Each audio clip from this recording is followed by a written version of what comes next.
Você sabe o que é gestão pública? Será que uma boa gestão pode facilitar a vida das pessoas e das empresas?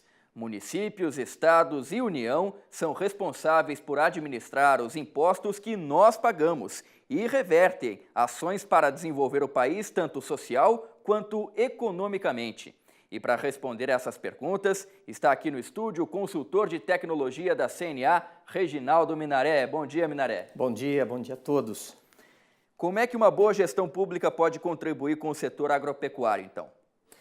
Olha, gestão pública é algo mais próximo da gente do que a gente imagina, né? Muitas vezes a gente pensa que irmos até a urna, votar e voltar para casa e esquecer do setor público está valendo, né? E não é bem assim. Nós, a cada dia da nossa vida, nós vamos pagando impostos, seja para a União, para os estados ou municípios, né? Por exemplo, quando a gente abastece o carro e paga aí R$200 de gasolina, aproximadamente R$100 é imposto. Quando a gente paga a conta de telefone, 50% também. Se a conta é R$200, R$100 imposto também. E o mesmo acontece com a conta de água, de luz. Então nós pagamos imposto diariamente. Além dos impostos, a gente paga taxas, a gente paga multas, né? Tem empresas que dão lucro e somam aquilo que os administradores públicos têm para gerir, né? Então, a gestão pública, né, de uma forma um pouco resumida, é o trabalho que têm as autoridades públicas, os funcionários públicos, de administrar todo esse dinheiro arrecadado pelos impostos. E aí tem duas vertentes, né? Isso pode voltar na forma de construção de infraestrutura e também de construção de estrutura normativa menos burocrática para administrar a vida das pessoas. Um exemplo é a falta de regulamentação da produção artesanal de queijos, sucos e geleias, né, Minaré? Principalmente em Minas Gerais, né? O queijo Minas ainda não está regulamentado. Pois é, essa é um histórico nos últimos 30 anos, né? Se a gente compara o Brasil com outros países, né? Em outros países você encontra um volume gigantesco de produtos artesanais, né, produzidos na agropecuária. No Brasil encontra, mas em pequena escala. E boa parte disso é a estrutura normativa desfavorável. Nos últimos 30 anos, ou por uma certa negligência, ou até mesmo por má-fé, a estrutura normativa procurou vincular-se à indústria de grande escala. Então, para que um agricultor pudesse produzir determinados produtos, ele tinha praticamente que cumprir uma norma feita para a grande indústria. Essa diferença precisa ser feita. Por exemplo, o queijo da Serra da Canastra, famoso no Brasil todo, né, ali na região perto de Araxá, em Minas, esse queijo tem dificuldade para ser vendido em outros estados. Ele poderia ser vendido dentro do estado de Minas Gerais, por uma questão normativa, né? Recentemente, o Ministério da Agricultura, em janeiro, publicou uma norma tentando melhorar essa circulação de produtos artesanais, produtos lácteos.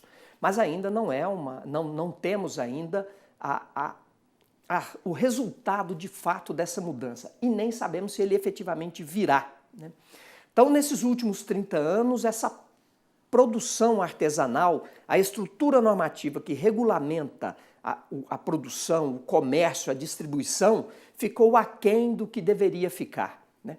É uma vertente que poderia muito contribuir para o aumento de renda dos produtores, principalmente o médio, o pequeno e o médio proprietário.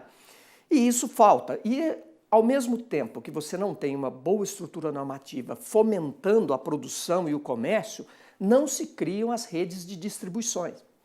Uma rede de distribuição é muito importante para você fazer circular esses produtos. Mas se você tem uma legislação que não permite, essa rede de distribuição não é construída. E isso é um reflexo de uma gestão pública pouco eficiente, né? E todos os funcionários, tanto da esfera federal, municipal, estadual, são pagos com os recursos que vêm dos impostos, né? E essa prestação de serviço no campo normativo é fundamental que seja feita de forma a melhorar a vida das pessoas lá fora, né? É melhor, é interessante que reduza a burocracia e torne a vida econômica mais dinâmica. Por exemplo, um alvará. Muita gente fica na fila no ambiente urbano esperando 6, 7 meses que um alvará seja concedido para ele abrir um negócio. Isso deveria ser online, né? Se você já tem aquele checklist, né, para você, o que tem que ter o meu estabelecimento para ele funcionar, né? Efetivamente ele deveria informar isso via online. Olha, estou abrindo a minha padaria nesse endereço cumprindo as normas. E a fiscalização vai lá para verificar se realmente está. Não precisaria demorar esses 6 meses, né? Então, é um exemplo de como a gestão pública é acanhada. E essa gestão pública pode criar um ambiente de negócios, de investimentos favorável? Evidente. Por exemplo, esse exemplo da norma que foi publicada pelo Ministério da Agricultura, que geralmente trabalha com instrução normativa, portaria, né? Quando você regulamenta, por exemplo, o comércio de laticínios, né, artesanais por meio de uma instrução normativa, por meio de uma portaria, você pode até fomentar o mercado. Você pode até ofertar credibilidade, segurança jurídica para alguém trabalhar, mas essa segurança jurídica é relativa. Por exemplo, no caso da comercialização dos queijos artesanais, né, em todo o território nacional, você tratar isso por uma norma como uma portaria ou como uma instrução normativa que qualquer pequeno escalão da burocracia pode mudar, né, é um pouco temerário. Seria interessante isso estar numa lei que tem mais critérios, um pouco mais difícil de ser modificada. Porque a pessoa, para começar a produzir, direcionar a sua vida para ser um bom produtor de queijo artesanal, né, ele vai investir, ele vai se preparar para saber produzir, para saber comercializar, exige um investimento grande.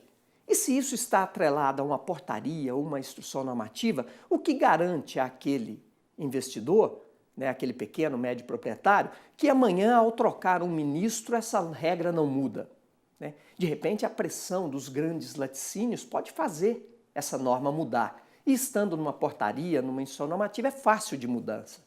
Então, de repente, a pessoa investe, começa a produzir e vê a mudança da norma impedir o florescimento do seu negócio. Então, é uma área estratégica. Você pavimentar o caminho normativo para garantir que o segmento econômico floresça é fundamental, porque sem essa garantia, sem essa segurança jurídica, pouca gente investe. Então, Reginaldo Minaré, a gente desmistifica que a gestão pública não interfere nos interesses privados, né? É absolutamente ilusório pensar dessa forma. E uma coisa que no Brasil a gente vê que falta é exatamente esse interesse de como o dinheiro público, como o dinheiro do contribuinte é administrado. Tá certo. Reginaldo Minaré, consultor de tecnologia da CNA, desmistificando o fato de que a gestão pública não interfere nos interesses privados. Minaré, muito obrigado pela sua presença aqui com a gente. Grato. Bom dia.